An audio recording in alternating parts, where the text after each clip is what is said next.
All right, so these are our lawyers with all of our discovery. Okay, so Video all our friends and stuff. yeah. All right, so introduce yourselves and where we are. Oh, I'm Sonja, and we're in Contra Costa. These are our lawyers, Ryan, Patterson, and James Kraus. That's correct. Ryan's was my last name. Just noticed now. You have two S's, I have one S. And why are we here today? We are here in lovely Martinez, California, that has a little coffee shop. Have a good one. Also a courthouse. And a courthouse, which gives lawyers privileges to go to skip security. We were here because the city of Lafayette took it upon itself to violate the Housing Accountability Act and say we're not allowing development of 315 moderate income housing units because we just don't want to. We don't like the people that'll be there, and we like our town the way it damn well is. And that's illegal. Woohoo! So what's gonna happen next? So we argued for over an hour today with about 5 attorneys on the other side. The judge is going to review what our arguments were and make a decision sometime in the near future. We look forward to hearing what that decision is, and hopefully it'll be the right one. Like a week? Probably more. Last A time month? on our last ruling, I think it was about a month, if I remember correctly. Yeah, and So it then could be a little while. sorry. And then if we win or lose, it'll get appealed. Okay. And so some things that were brought up today was a lot about how the developers had been strong-armed, and the developers were there to say, no, we weren't. Any thoughts about that?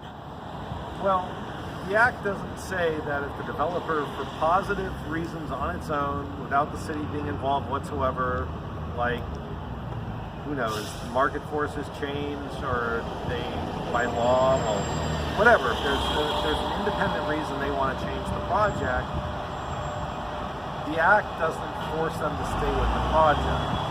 But in this case, we believe the evidence clearly showed, because of statements made on the record and writings, letters submitted from the developer to the city, that the city went to the developer and basically said, look, here's what's happening.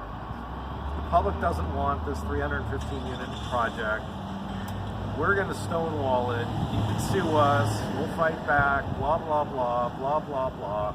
It sounds like a Charlie Brown thing with the adults. Ultimately, we believe that the developer said, we got to make a decision, and the easiest way out for us is to give in to Lafayette and build what it's willing to allow us to build.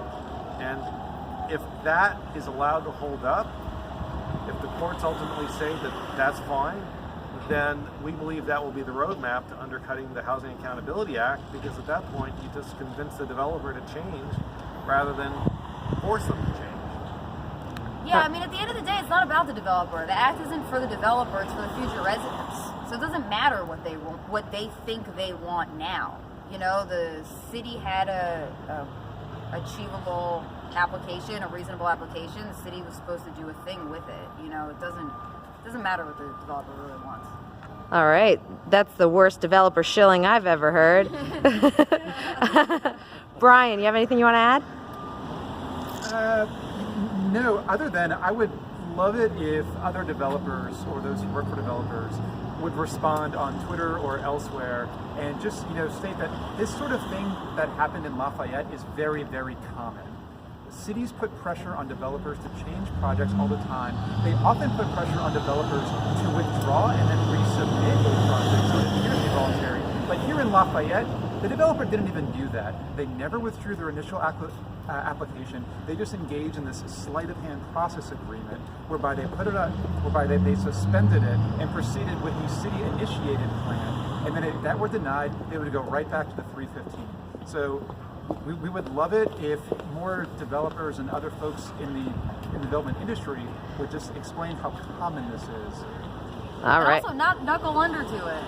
Yeah. Oh, Yeah. like grow a backbone. Yeah, grow a backbone, guys. Hold the line. It's pathetic that we have to sue. Yeah. Yes.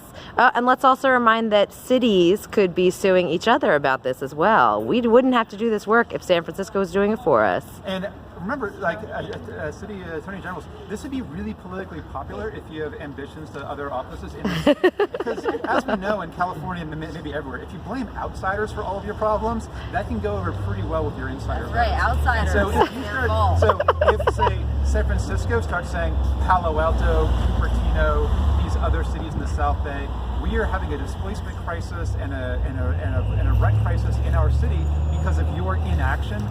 You're not building homes, but you're building you're creating a lot of jobs, and that's unacceptable. And we know two lawyers who are very experienced in bringing cases like this. Oh, I have Make some referrals. All right, thanks so much. Thank you. All right, thanks. Here, Contra Costa. Hey, and what about our friend? Yeah, you gotta. Yes, woo! The peanut gallery.